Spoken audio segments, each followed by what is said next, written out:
Lui, c'est Xiang, et ce n'est clairement pas le héros auquel on veut ressembler. Hargneux, surendetté, joueur compulsif, il vole même l'argent de sa mère. Pour couronner le tout, il est divorcé et évidemment, il n'a pas la garde de sa fille. Même pour ses 10 ans, quand sa mère lui prête de l'argent, il préfère parier aux chevaux au lieu d'acheter un cadeau. Coup de bol, il remporte 4 560 000 won, l'équivalent de 3 000 €. Mais sa victoire est de courte durée. Il se les fait voler par une pickpocket qu'il bouscule en fuyant la mafia. Ouais, il est même endetté auprès d'eux. Abattu, il récupère le pourboire qu'il avait donné à la caissière et prend un cadeau tout flingué à sa fille. Il mange sur le pouce pour son anniversaire, mais en la ramenant à son ex-femme, il rate le métro et rencontre un homme étrange. Il sort 2 enveloppes d'une mallette et lui propose un jeu d'argent.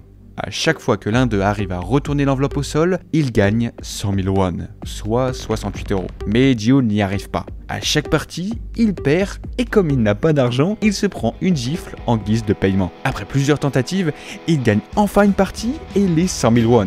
L'homme arrête le jeu et lui remet une carte avec un numéro de téléphone pour participer à d'autres jeux rémunérés. De retour chez lui, sa mère lui annonce que sa fille partira bientôt aux États-Unis avec son ex-femme et son nouveau mari. Il est dépité. C'était sûrement la dernière fois qu'il voyait sa fille. Sa mère veut qu'il se batte pour récupérer sa fille, mais qu'est-ce qu'il peut bien faire? Il n'a pas un rond. Cette fois-ci, c'est trop pour lui, il va tout arranger. Il décide d'appeler le fameux numéro. Il va participer au jeu d'argent. C'est un van conduit par un homme masqué qui vient le récupérer dans la nuit. Il n'est pas seul dans le véhicule, mais à peine a-t-il posé une première question qu'il se fait endormir. À son réveil, notre héros se trouve dans un énorme dortoir avec 455 autres participants, toujours avec ses hommes masqués. Il est le dernier participant, le numéro 456. Il discute même avec un vieil homme qui porte le numéro 1. Il apprend qu'il est atteint d'une tumeur au cerveau, mais Ji-hoon court s'interposer dans une bagarre entre le numéro 101 et la numéro 67. Elle est nulle autre que la pickpocket qui lui avait volé son gain. Il lui hurle de lui rendre son argent, mais les hommes masqués font leur annonce. On apprend que la vie de chaque participant a été soigneusement analysée. Chacun d'eux est endetté jusqu'au cou, plus rien n'a l'air de les rattacher au monde extérieur. Pour officialiser le début du jeu, il demande à tous les joueurs de signer ses règles. Numéro 1. Les joueurs n'ont pas le droit d'arrêter de jouer. Numéro 2, les joueurs refusant de jouer seront éliminés. Numéro 3, le jeu peut être arrêté si la majorité est d'accord. Et c'est tout. Tout le monde signe sans trop se poser de questions et les participants découvrent le premier jeu, 1, 2, 3 soleil. C'est la grande poupée qui fait le décompte. Quand elle dit soleil, plus personne ne doit bouger. Sinon, vous êtes éliminé. Le but étant d'arriver à l'autre bout du terrain avant la fin du temps imparti. Le jeu commence et dès le premier soleil, un premier joueur est éliminé. Un bruit sourd retentit, les joueurs éliminés se font tirer dessus. C'est la panique générale, tout le monde se met à fuir, donc tout le monde se fait encore plus tirer dessus et ainsi de suite. La cour du jeu d'enfant se transforme en un véritable bain de sang. Mais devant ce spectacle sanglant, le seul qui a l'air de savourer ça, c'est le gérant du jeu. Le tout sur un air de jazz avec un verre de whisky à la main. Bon, en vrai, j'ai menti. C'est pas le seul à savourer. Le vieillard aussi a l'air d'adorer le jeu. Là où Ji-hoon est pétrifié, le petit vieux joue avec le smile. Heureusement, notre héros arrive quand même à avancer grâce au conseil de Sang-woo. C'était son ami d'enfance qu'il vient de retrouver dans l'arène. Notre héros arrive quand même à bien avancer, mais alors que la ligne se rapproche et que le minuteur ne compte plus que quelques secondes, il glisse sur un cadavre, mais se fait sauver miraculeusement par le joueur 199. Il s'appelle Ali, et grâce à lui, Ji-hoon parvient à survivre au premier jeu. Le toit de l'arène se referme, nous révélant que les jeux ont lieu sur une île isolée au beau milieu de l'océan. Les hommes masqués annoncent aux joueurs restants que plus de la moitié des participants ont été éliminés. Tout le monde s'insurge, mais on leur rappelle les règles qu'ils ont signées. Le non-respect des règles ou le refus de jouer entraîne l'élimination. Mais bon, qui pouvait savoir que c'était des jeux mortels? Mais Sang-woo invoque la 3e clause, permettant l'arrêt des jeux si la majorité est d'accord. Mais tout le monde ne semble pas simple à convaincre. Comme je vous disais, chacun a déjà tout perdu dehors. Les sbires se soumettent quand même au vote, mais révèlent avant tout l'argent que la mort des joueurs a généré. 25,5 milliards de won, 17 millions d'euros. Si la majorité vote la fin du jeu, ils repartiront les mains vides. Si elle vote pour le continuer, ils pourront viser encore 2 fois plus gros, 31 millions d'euros. Le vote commence et se fait dans l'ordre décroissant de leur numéro de joueur. Ji-hoon le premier, il est contre la poursuite du jeu. Mais plus le vote avance, et plus l'égalité parfaite se dessine. Ça y est, le dernier votant avance, le vieil homme prend la décision pour tout le monde. Et il arrête la partie. Tous les joueurs sont relâchés en ville, Ji-hoon cherche à porter plainte, mais les policiers se moquent de lui, ils ne prennent pas en compte sa demande. Seulement, un lieutenant de police y voit une potentielle explication avec la disparition mystérieuse de son frère. Il récupère la carte que notre héros a laissée et le rattrape. Mais Ji-hoon veut qu'on le laisse tranquille. Il répond qu'il faisait simplement son intéressant et on peut bien comprendre qu'après ce traumatisme, on a envie de rester seul. Et du coup, il n'est pas seul à retourner à sa misérable vie. Sang-woo est endetté de plus de 6 milliards de won et a même hypothéqué le magasin de sa mère. Sae-byok a la responsabilité de son petit frère. Elle est fauchée, donc ils restent en orphelinat car leurs parents les auraient abandonnés. Ali n'est pas payé par son patron depuis des mois et finit par le virer. Il demande à sa femme et son enfant de prendre le premier avion pour fuir le pays avec le peu d'argent qu'il lui a volé. Deok-soo est recherché par le leader de son gang et le patron d'un casino. Il veut lui retirer ses organes pour éponger ses dettes. Et pour notre héros, en plus de sa situation bien désastreuse, on apprend que sa mère risque de perdre sa jambe à cause d'une maladie et qu'ils n'ont toujours pas d'argent pour payer les soins. Mais quoi de mieux qu'une bonne bière pour oublier ses problèmes? Et il y a beaucoup d'autres choses en réalité, mais pas pour Ji-hoon. En allant au bar, il croise le petit vieux, le joueur numéro 1, qui avait tranché la décision du vote. Mais après avoir bien réfléchi, il avoue à notre héros qu'il compte retourner participer au jeu, car selon lui, la vie ici est en réalité bien plus violente que dans les jeux. Ji-hoon est choqué, surtout venant d'un vieil homme. Mais bon, c'est vrai qu'il y a 46,5 milliards de won à gagner, que c'est la seule solution pour régler ses problèmes ici. Et si il pouvait même gagner? C'est décidé. À contre-cœur ou par manque de choix, notre héros rappelle le numéro du jeu pour y participer à nouveau avec le vieil homme.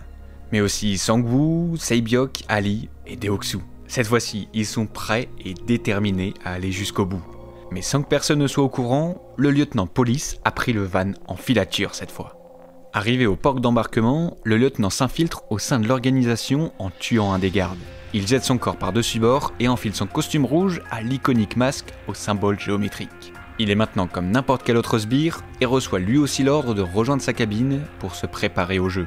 Les joueurs sont de retour dans le dortoir géant et on apprend que seuls 14 d'entre eux n'ont pas osé revenir participer au jeu. Notre héros propose même à Sang-woo, son ami d'enfance, le petit vieux et Ali de créer une alliance. Et d'ailleurs, ce ne sont pas les seuls à avoir eu cette idée. Deok-soo propose à Sae-byok de faire de même avec sa bande, mais elle refuse. Par contre, celle qui est intéressée de faire une alliance avec lui, c'est la joueuse 212.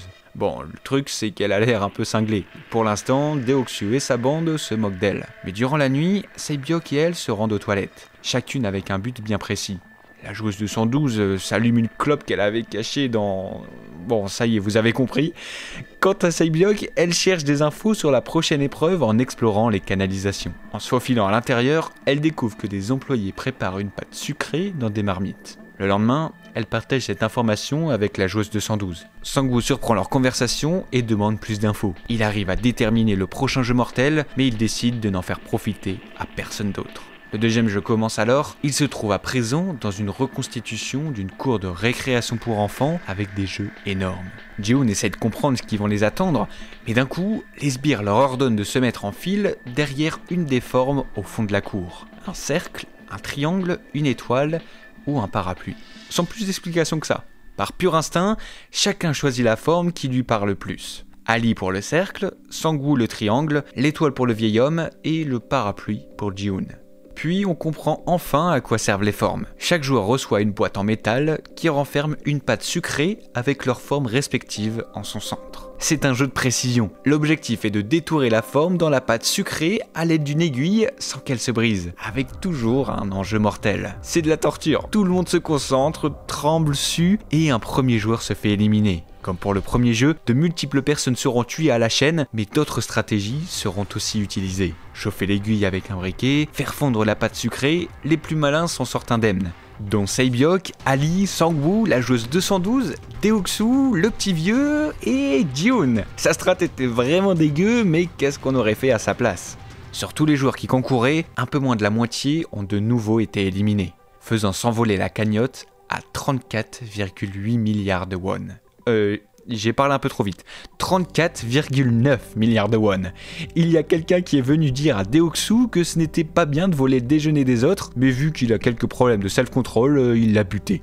D'ailleurs, pas sûr que ce soit une bonne nouvelle pour les autres joueurs de savoir qu'ils peuvent s'entretuer entre les épreuves, car Deok-Su et sa bande se préparent déjà à faire du beau ménage cette nuit. Et ça n'y manquera pas. Ce sera un nouveau bain de sang, ça s'entretue de tous les côtés, c'est horrible. Mais d'un autre côté, ça force les équipes qui se sont formées à être plus soudées que jamais. Et Sae-byeok a officiellement rejoint Ji-hoon, Sang-woo et Ali. Ensemble, ils comptent bien en finir avec Deok-Su et ses hommes. Mais avant qu'il puisse faire quoi que ce soit, le petit vieux est pris de panique et supplie d'arrêter le massacre. Aussi étonnant que cela puisse paraître, le gérant du jeu a dû être pris de pitié car il ordonne à ses sbires d'intervenir. De retour au calme, nous arrivons à un nouveau jour. Et qui dit nouveau jour dit nouveau jeu et nouveau éliminé. Et pour aujourd'hui, notre équipe doit trouver 4 autres personnes pour participer. Ils doivent être en équipe de 10 et ont 10 minutes pour choisir. Et non, toujours pas plus d'infos que ça. Ils se disent qu'en toute logique, il faut rassembler le plus d'hommes, car ils s'attendent à un jeu physique. Problème, tout le monde a le même raisonnement. Et alors qu'ils ont déjà Sae-byeok et le petit vieux, ils n'arrivent à recruter qu'un homme de plus, une autre fille et la folle joueuse de 112. Les 10 minutes sont écoulées et leur crainte est finalement avérée. Le troisième jeu est un tir à la corde. Le but est de la tirer de toute leur force pour renverser l'équipe adverse. Une grande chute mortelle attend les perdants. Et pour choisir qui affronte qui, chaque équipe est tirée au sort par des sbires. L'équipe de nos héros va affronter l'équipe numéro 5. C'est la panique totale, leur équipe est 100% masculine. Alors que nos héros se pensent déjà morts, c'est le petit vieux qui remotive les troupes. Il demande à tout le monde de suivre sa stratégie. Quand il était jeune, il avait l'habitude d'y jouer. Faute de mieux, ils suivent son plan. Et entre la technique de se coucher quasiment en arrière et la ruse de Sang-woo, ils viennent finalement à bout de l'équipe 5. Ils sont qualifiés parmi les 40 derniers finalistes. D'ailleurs, pour éviter une nouvelle nuit sanglante, nos héros décident de faire des rondes. Et cette nuit, tout s'est bien passé. Tout le monde reste en vie. Mais en réalité, au matin, les joueurs découvrent que 3 gardes ainsi que le joueur 111 sont morts. Pourquoi ? En fait, il y avait un business de trafic d'organes qui s'était monté en cachette. Les 3 gardes récupéraient les corps des perdants et avec l'expertise du joueur numéro 111, qui était docteur, ils prélevaient leurs organes en échange d'indices sur les prochaines épreuves. Durant la nuit, tout a fini par imploser car les gardes n'avaient plus d'indices à lui donner. Le docteur a pété un câble et l'organisateur est arrivé pour tous les abattre. Pas à cause du trafic d'organes, non, ça il s'en fout, mais parce qu'ils n'ont pas respecté une règle d'or du jeu, l'égalité. Le joueur numéro 111 était favorisé avec les indices. D'ailleurs, pendant ce temps-là, notre policier infiltré, il n'a pas chômé non plus, car oui, il n'est toujours pas cramé. En fait, le garde qui l'a tué et dont il a pris l'identité faisait partie du trafic d'organes. Son rôle était de faire la livraison. Et maintenant qu'il est isolé avec un autre garde, il en profite pour révéler son identité et lui demander toutes les informations qu'il connaît sur les jeux avant de l'abattre. En fait, le policier croyait que son frère faisait partie des victimes du jeu, mais pas du tout. Le garde le prouve en lui révélant qu'il y a un répertoire avec toutes les listes des joueurs. Il lui demande son emplacement, là-bas, et se met en route. Il rejoint le QG de l'organisateur et trouve enfin la salle des archives. Il découvre non seulement que le jeu dure depuis plus de 30 ans, mais qu'en plus, son frère avait été vainqueur de la session de 2015. De son côté, l'organisateur et ses sbires comprennent qu'il y a un infiltré. Ils font un pointage des hommes masqués et l'un d'eux est manquant. Alors que le policier prend le plus de photos possible, il se fait interrompre par le téléphone de l'organisateur qui se met à sonner. Il décroche et le policier entend que les VIP vont arriver afin d'assister au jeu en direct. Pendant ce temps, la 4e épreuve commence. Et cette fois, la seule info qu'ils ont, c'est que ça se jouera en équipe de 2. Ils ont 10 minutes pour trouver leur coéquipier. Les équipes se forment assez rapidement, on retrouve notamment Sang-woo avec Ali, Sae-byeok et sa nouvelle amie Ji-young, la fille de l'ancien jeu, et Ji-hoon avec le petit vieux. Arrivé dans la salle du 4e jeu, chaque participant reçoit un sachet de 10 billes. Mais alors qu'on pensait tout savoir à faire à un jeu en équipe, la voix annonce que l'objectif est de récupérer les 10 billes de son coéquipier pour gagner. Ouais. En réalité, ils n'ont pas choisi leur coéquipier, mais bien la personne qu'ils vont devoir sacrifier. Sang-woo, Ali, Sae-byeok, Ji-young, Ji-hoon et le vieillard, 3 d'entre eux ne ressortiront pas vivants du 4e jeu. Un chrono de 30 minutes se met à défiler et pour retarder l'inévitable, les 2 filles décident d'ouvrir leur cœur pour la première fois.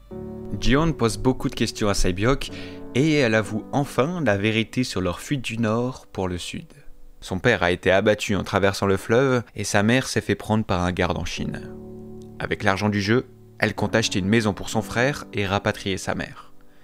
Ji-hoon réplique qu'elle pourrait faire encore plus de choses avec tout cet argent, qu'elle lui expliquera comment bien claquer sa thune dans le sud, mais non. Il n'y a que l'une d'elles qui sortira vivante du jeu. Ji-hoon, elle, sortait de prison quand on l'a recrutée dans le jeu, et avoue qu'elle n'a pas pensé à ce qu'elle ferait une fois sortie. Mais il ne reste déjà plus que 10 minutes. Ji-hoon propose simplement de faire gagner celle qui lancera une bille la plus proche du mur. Se-byok lance sa bille autour de Ji-hoon, mais elle fait exprès de perdre. Se-byok s'énerve, mais elle lui fait comprendre petit à petit son sacrifice. Elle estime que sa raison de sortir du jeu est meilleure que la sienne. Se-byok s'éloigne les larmes aux yeux, et sur les remerciements de Ji-hoon, une balle lui traverse la tête. Côté Sang-woo et Ali, ils jouent à un autre jeu. Ils présentent leurs poings fermés et il faut deviner si le nombre de billes cachées est pair ou impair. Mais Ali, toujours trop honnête, ne voit pas la trahison arriver lorsque Sang-woo lui propose de changer de jeu une fois qu'il a perdu. Il le manipule afin de récupérer toutes ses billes et les remplacer par des cailloux. Ali réalise bien trop tard la supercherie, ce n'est qu'au moment où il rouvre son sachet qu'il comprend tout. Le cœur brisé par celui qu'il croyait être son ami, une détonation retentit, puis la voix annonce l'élimination du joueur numéro 199. Finalement, pour Ji-hoon et le petit vieux, eux qui s'étaient jurés d'être Ganbu, des coéquipiers pour le meilleur comme pour le pire, connaissent une fin tout aussi douloureuse. Le vieillard commence à croire qu'il se trouve dans le quartier de son enfance, revivant un nouveau souvenir à chaque coin de rue. Le timer défile et Ji-hoon, déchiré entre son affection et l'enjeu mortel, se résout à lui voler ses billes l'une après l'autre en profitant de la perte de mémoire du vieil homme. Mais lorsqu'il ne lui reste qu'une seule bille, le doyen révèle qu'il a toujours été lucide. Malgré ça, il lui sourit tristement en lui rappelant qu'il est son Ganbu après tout. Il lui révèle son vrai nom, Oh Il-nam, et se sacrifie en lui offrant sa dernière bille. Les tristes vainqueurs se retrouvent tous au dortoir, le cœur lourd, coupables d'avoir tué un ami, un allié, voire sa propre femme. Mais Sang-woo tente de remotiver les derniers participants, rappelant le nombre de candidats morts qui auraient voulu continuer de jouer. Pendant ce temps, les VIP arrivent pour assister en direct au prochain jeu. Et le moins qu'on puisse dire, c'est qu'ils semblent bien blindés.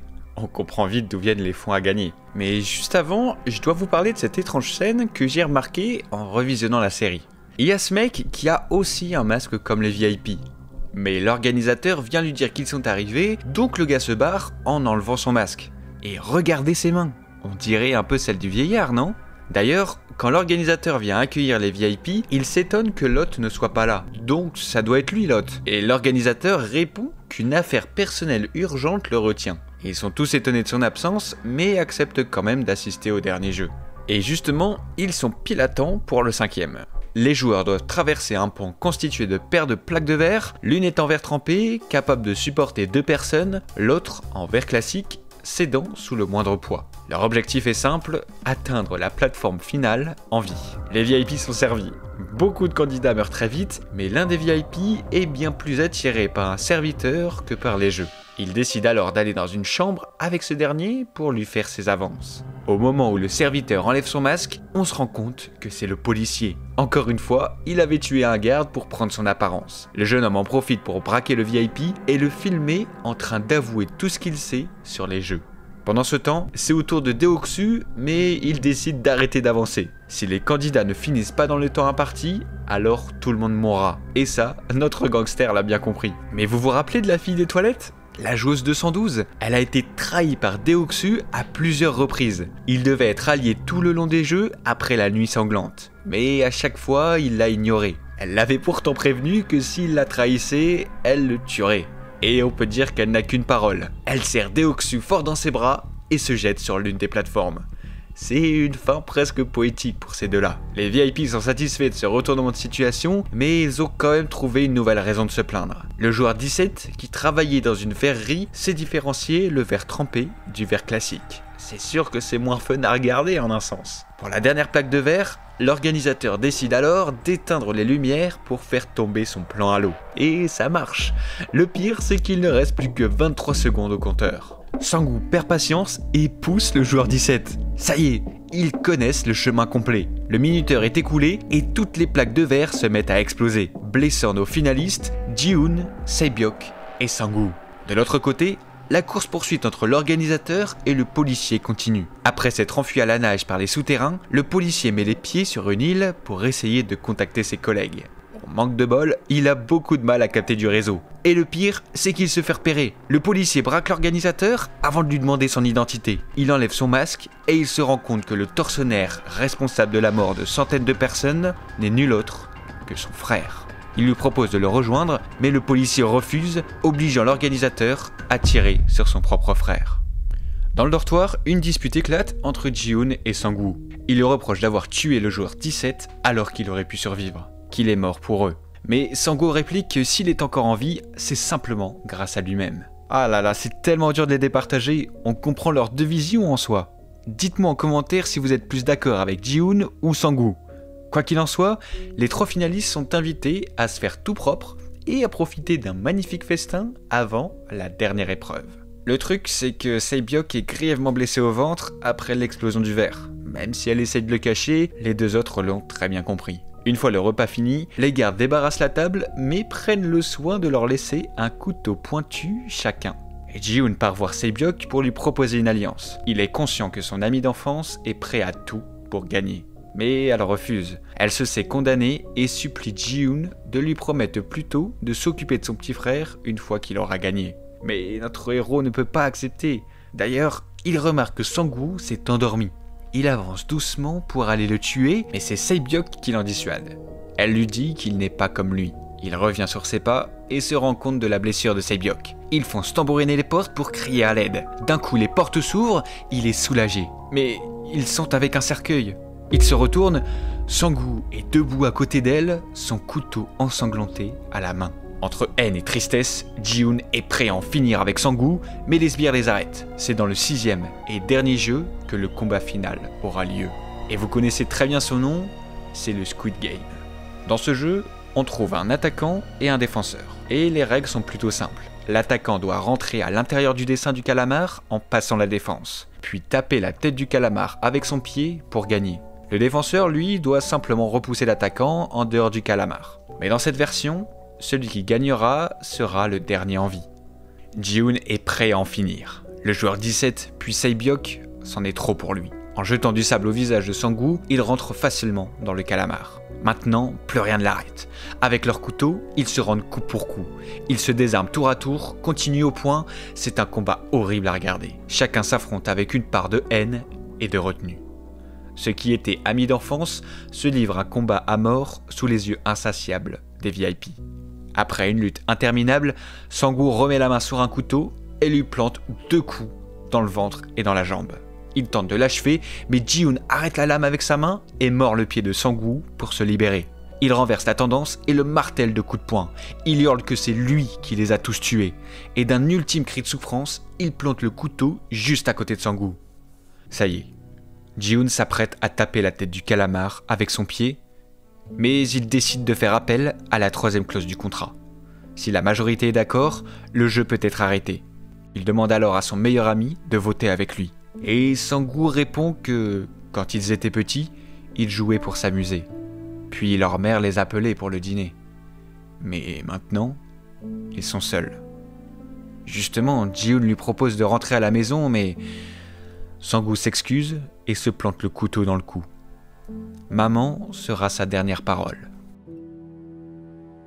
Ji-hoon est sacré grand vainqueur du Squid Game de 2021. Il est ramené en ville en limousine avec l'organisateur. Il lui demande pourquoi avoir organisé une chose pareille, et la seule réponse qu'il aura, c'est que Ji-hoon aimait les courses de chevaux. Eh bien, il fallait les voir comme des chevaux et eux comme les parieurs. Notre héros est alors relâché en ville avec une carte de crédit. Il décide de tenter de retirer 10 000 won pour voir si ça fonctionne et... évidemment. Le compteur affiche maintenant 45 599 990 millions de won. Alors qu'il voulait enfin rentrer chez lui, il croise la mère de Sang-woo. Le voyant dans cet état, elle pense qu'il a encore dû se battre après avoir trop bu. Elle lui offre quelques maquereaux à manger avec sa mère et lui demande des nouvelles de Sang-woo. Mais Ji-hoon n'arrive pas à dire un seul mot. Et de retour chez lui, il annonce à sa mère qu'il a enfin gagné de l'argent, que tout peut enfin s'arranger. Mais personne ne répond. Il ouvre la porte de la chambre et découvre le corps sans vie de sa mère. Un an plus tard, Ji-hoon se retrouve dans le métro. Il a été convoqué à la banque par son conseiller. Il lui parle de la dernière offre en date pour les clients premium de son genre. Ji-hoon se lève pour partir et ne demande qu'une seule chose à son conseiller. S'il n'a pas 10 000 won à lui prêter. Il part finalement boire une bière, tout comme durant sa vie avant les jeux. Et alors qu'il se perdait dans ses pensées, une vieille dame le pousse à acheter l'une de ses fleurs avant qu'elle ne fane. Il accepte et trouve une enveloppe aux couleurs étrangement familières agrafée à la rose. L'enveloppe cache une carte de visite, la même que celle des jeux. À l'arrière, il lit « Le 24 décembre à 23h30, Tour Sky, 7e étage, de la part de votre Gambou ». Ji-hoon est choqué. Alors que tout se bouscule à nouveau dans sa tête, il fonce au lieu de rendez-vous. Tour Sky, 7e étage, c'est bien lui. Il ne rêve pas. Mais qui est-il vraiment? Qu'est-ce qu'il s'est vraiment passé? Ji-hoon hurle toutes les questions qui lui passent par la tête, mais le vieillard reste encore très mystérieux. On comprend tout de même que c'était bien lui qui avait organisé les jeux. Il cherchait un nouveau moyen de se divertir avec ses clients très fortunés. Et c'est là qu'ils ont eu cette idée. Mais tout n'était pas faux pour autant. Il s'appelle bien Oh Il-nam et a bien une tumeur au cerveau. S'il était présent dans le jeu, c'était avant tout pour s'amuser et se rappeler son enfance. Il remercie d'ailleurs notre héros d'avoir passé de si bons moments avec lui durant les jeux. Ça faisait très longtemps qu'il ne s'était pas autant amusé. Et ce seront ses dernières paroles. Le mystère reste presque entier.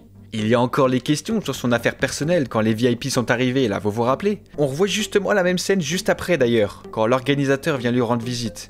Enfin, c'est pas vraiment la même scène. En fait, ça a l'air d'être juste avant les jeux, ça. Mais alors pourquoi, une fois qu'il est considéré comme mort après l'épreuve des billes, il ne vient pas voir les VIP? Qu'il est toujours occupé par une affaire personnelle?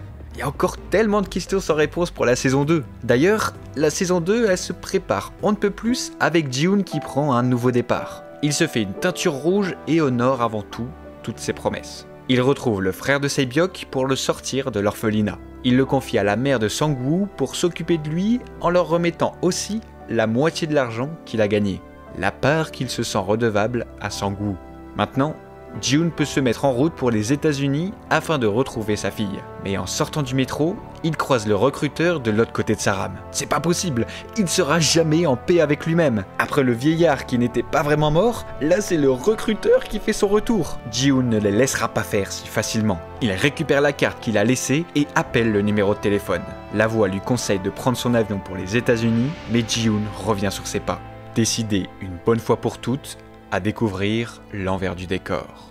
Merci beaucoup d'être arrivé jusque-là. Squid Game a été une de mes séries préférées en 2021 et j'ai trop hâte de regarder la saison 2 qui sort le 26 décembre. Comme vous l'avez vu, on a encore plein de questions en suspens. J'ai hâte de lire vos théories en commentaire et moi je vous dis à bientôt pour de nouvelles aventures.